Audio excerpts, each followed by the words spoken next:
Ah, t'es là? Salut!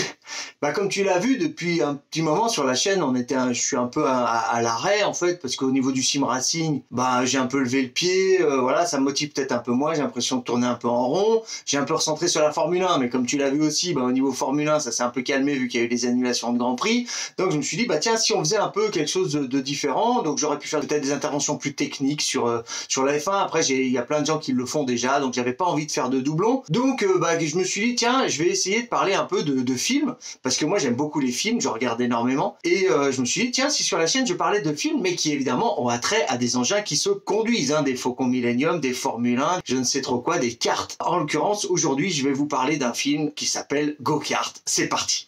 Alors pour ce premier épisode de ce type de format, je sais pas si on aura d'autres, hein, d'ailleurs, vous me direz en commentaire, hein, ça dépendra du nombre de likes, ça dépendra du nombre de partages évidemment, mais en attendant, pour ce premier épisode, j'aurais pu me concentrer sur un bon gros blockbuster, là, bien vendeur, etc. Mais non, comme j'ai un peu le gène de la loose, je me suis dit, bah tiens, je vais un peu parler d'une daubasse qui a popé sur Netflix il y a pas si longtemps que ça, et qui s'appelle donc Go-Kart, comme je vous le disais précédemment. Donc La Torture, donc, qui est sortie sur Netflix le 14 mars 2020, dure 1h42. Elle est réalisée par Owen Trevor, hein, qui auparavant, Owen Trevor, il avait fait des pâtes au beurre et une maquette de Batmobile qu'il n'avait pas terminée, je crois, parce que son chien avait bouffé la notice, enfin une histoire. Enfin, il a aussi fait quelques pubs, quelques courts-métrages, et puis surtout, il a réalisé 4 saisons de Top Gear, ce qui fait évidemment le lien avec la chaîne. Alors, côté acteur, tu vas subir une actrice que tu as certainement vue dans Conjuring 2, non, je déconne, personne n'a vu ce film, qui s'appelle O'Connor. Tu vas aussi croiser Richard Roxburgh, avec l'accent. Le film est australien, hein, donc tous les acteurs ont des consonances anglo-saxonnes, que t'as sûrement pas vu non plus dans Maya l'abeille 2, dans le rôle de Flip. Attention, gros niveau. Tu vas aussi subir Darius Amario Jefferson, que t'as pu... Non, en fait, j'arrête. En fait, le casting, je crois qu'ils sont allés le chercher au sous-sol de l'annexe de l'immeuble où ils rangent les acteurs de 3e zone. C'est à peu près là qu'ils ont dû les trouver. Mais bon, a priori, c'est pas grave tant que le film est bon, hein. Non, il est pas terrible. Il est pas terrible. Mais bon, qui a dit qu'un film devait être systématiquement très bon? Nicolas Cage? Ouais, peut-être. Alors déjà, rien qu'en voyant l'affiche, tu sais que le film, il a été déjà fait 10 000 fois sur le karaté, la boxe, la danse, le roller skate, la danse, le karaté, la boxe, et le patin à glace aussi. Bref, tu sais qu'il va y avoir un loser qui a pas les moyens de ses ambitions, mais qui va être aidé par un mentor grincheux. Tu sais aussi qu'à un moment donné, il va tomber amoureux, qu'à la fin, il va gagner, puis il y aura un méchant qui va être vraiment con et vraiment méchant. Et tu sais qu'à un moment donné, il va certainement lui bousiller un genou, planquer sa crème pour hémorroïdes, ou lui saboter son truc à un moment ou à un autre, comme dans tous les films comme ça. Bref, tu sais toujours tout à l'avance, et je crois que ça fait partie du plaisir. non plus, ça, c'est... Bon, ben allez, je fais pas durer le suspense plus longtemps. Go-Kart prend tout ça à contre-pied. Go-Kart a un scénario créatif, original, inattendu. Non, pas du tout. En fait, Go-Kart est comme les autres, avec son gros scénario, avec ses gros sabots, qui met les pieds dans le plat de spaghettis et qui en arrose de partout. Tu veux que je te raconte ? Bon, déjà, le film est divisé en 3 sous-histoires. Bon, la première histoire, c'est évidemment celle du loser qui, à la fin, va gagner, qui, en mode métaphore du passage de l'adolescence à l'âge adulte. Bref, on connaît les bails. Et cette fois, c'est en faisant du kart. La seconde, c'est l'histoire d'amour entre le héros et la fille. On sait qu'à un moment donné, ils vont finir par se rouler des gamelles. Histoire d'amour à laquelle, a priori, tu crois pas, sauf si tu fais partie de ceux qui pensent que Vitaly Petrov va revenir en Formule 1. Mais enfin, ils sont assez rares. Et enfin, la troisième histoire, c'est celle de la mère qui est malheureuse parce qu'elle a plus de mari. Bah oui, parce que j'ai oublié de le dire tout à l'heure, mais généralement, le loser en question, il a perdu son chien, sa copine, son voisin, mais il a toujours perdu un truc et il est très malheureux. Et là, donc, la mère aussi, elle est malheureuse parce qu'elle a plus de mari. Et quand t'as plus de mari, bah, t'es très malheureuse quand t'es une femme, hein. On est quand même dans un schéma judéo-chrétien, américano-netflixien de je ne sais pas quoi, où une femme, ça a un mari pour s'occuper d'elle. Et là, la meuf, elle va en retrouver un de mari. Évidemment, elle va pas se taper une autre meuf en se mettant de la coco dans le nez avec de la techno en fond et des néons partout. On n'est pas dans un film de Joel Schumacher, ok?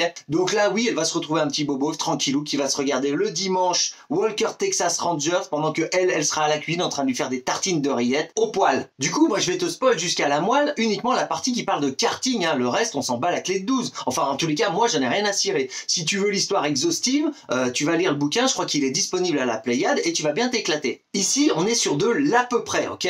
C'est Jean-Michel à peu près. Alors voilà, t'as Jimmy, j'ai une tête à passer partout pour plaire à tout le monde, qui est très malheureux et qui déménage dans une petite ville avec sa mère et qui surtout a jamais touché un karting de sa vie. Sa seule expérience dans les sports méca, c'est d'aller faire des donuts avec le break de sa mère et de jouer à ce « Oh merde, mais qu'est-ce que c'est que ce jeu dégueulasse ! Mais c'est pas possible !» On dirait Gran Turismo 1 adapté sur Super NES, c'est la loose. Mais en plus, mais je joue avec un volant, putain. Bon là, vous le voyez, il poursuit son père en mode Ghost, je vous fais pas la métaphore. On avance un peu. Bref, le gars déménage avec sa daronne en mode j'ai trop la loose, je connais personne, mais sitôt arrivé, il reçoit une invitation d'une nénette qu'il ne connaît même pas pour son anniversaire pour aller faire du karting. Ça vous arrive souvent, vous, d'être invité à faire du karting gratos par une nénette que vous connaissez pas?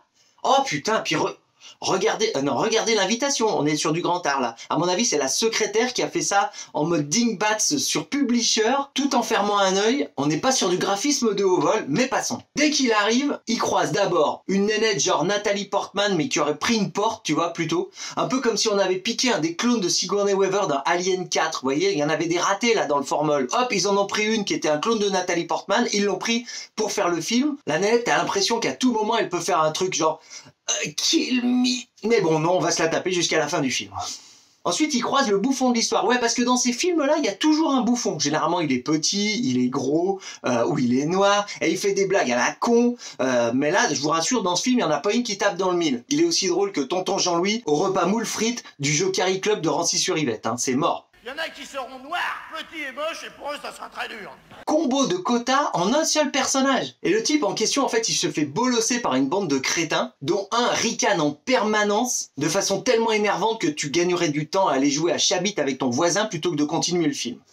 Non mais attendez, on va le continuer. Pour découvrir qu'il y a un autre personnage dans la bande là, un autre espèce de beau gosse, la célébrité locale, le pilote qui va devenir pro, parce que son papa il est pété de thunes. Big up à Lance Stroll, petit ange gâté. Le père possède une écurie de course. Non mais carrément une écurie de course. Mais putain, mais si t'as une écurie, fous-le en F4 ton gamin.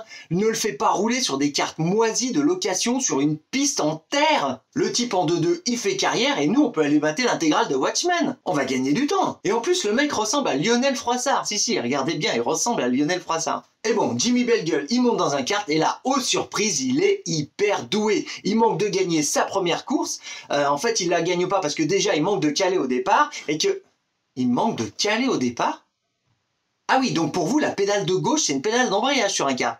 Ok, on va pas creuser, avançons. Donc il gagne pas la course parce qu'il se sort comme un caca dans le dernier virage du dernier tour en prenant à l'extérieur. Bah normal, le mec il connaît rien. Mais il a failli foutre la tannée au petit avorton futur pro. Et ça a pas échappé à Crocodile Dundee, qui du coup était sorti de sa caravane. Crocodile Dundee c'est le boss du circuit. Il était sorti de sa caravane en mode je me gratte les couilles. Et là, il reste scotché quoi, le mec il a trop de talent quoi. Ensuite arrive évidemment ce qui doit arriver. Jimmy Bellegueule, il demande à Crocodile Dundee de le coacher pour devenir pilote professionnel. Bah ouais, pourquoi pas, hein. Tu y avais jamais pensé juste avant, tu voulais faire pizza YOLO, mais là maintenant que t'es monté dans un kart, tu veux faire professionnel de kart, y a pas de problème.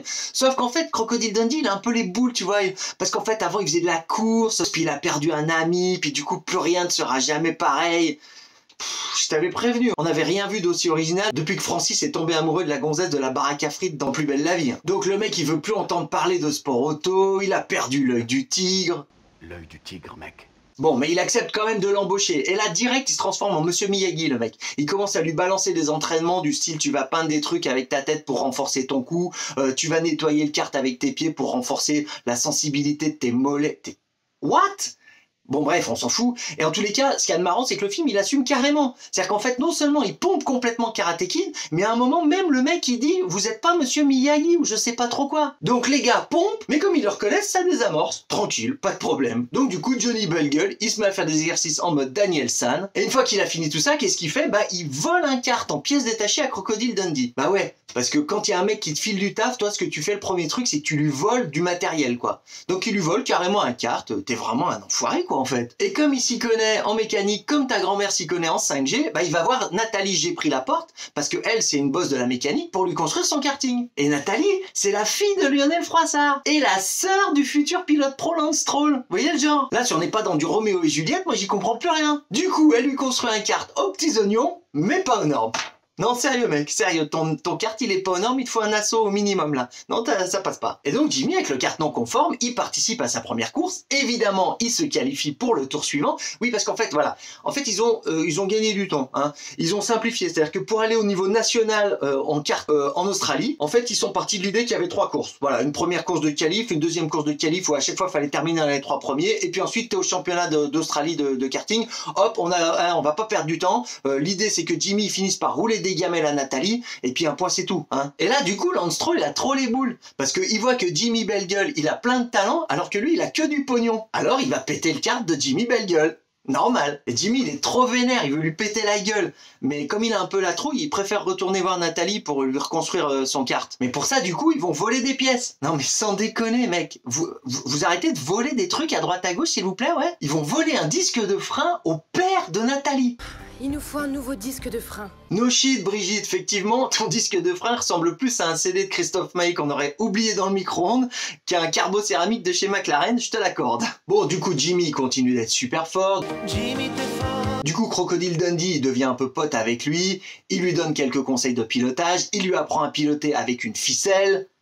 Avec une ficelle, bon bah pourquoi pas? Et il se qualifie pour le championnat national avec son kart non conforme. En fait non, il s'est pas qualifié directement parce qu'évidemment il s'est sorti comme un caca dans le dernier tour. Sans blague mec, je pense que tu le fais exprès.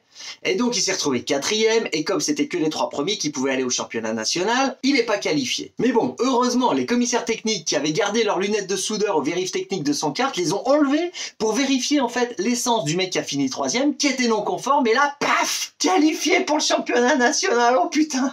Oh mais un suspense. Moi je crois que le film était fini, hein. Moi j'étais prêt à couper ma télé, mais non. Non, effectivement. Donc hop, Jimmy Bellegueule, championnat d'Australie de karting.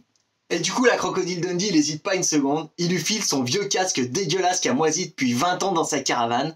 Genre le truc à l'intérieur, ça sent comme un dessous de bras d'un candidat de Koh-Lanta. Mais l'autre, il le prend quand même. Parce qu'apparemment, le casque, il doit faire gagner genre 2 dixièmes au tour, j'en sais rien. Bref, parce que depuis le début, il se tapait un bel, plutôt pas trop dégueulasse jaune qu'il avait dû acheter en solde chez Oreca. Mais là, non, il prend le vieux casque pourri. On va pas chercher à comprendre. Et du coup, Jimmy gagne la course en faisant un move de dingue à l'extérieur sur piste mouillée.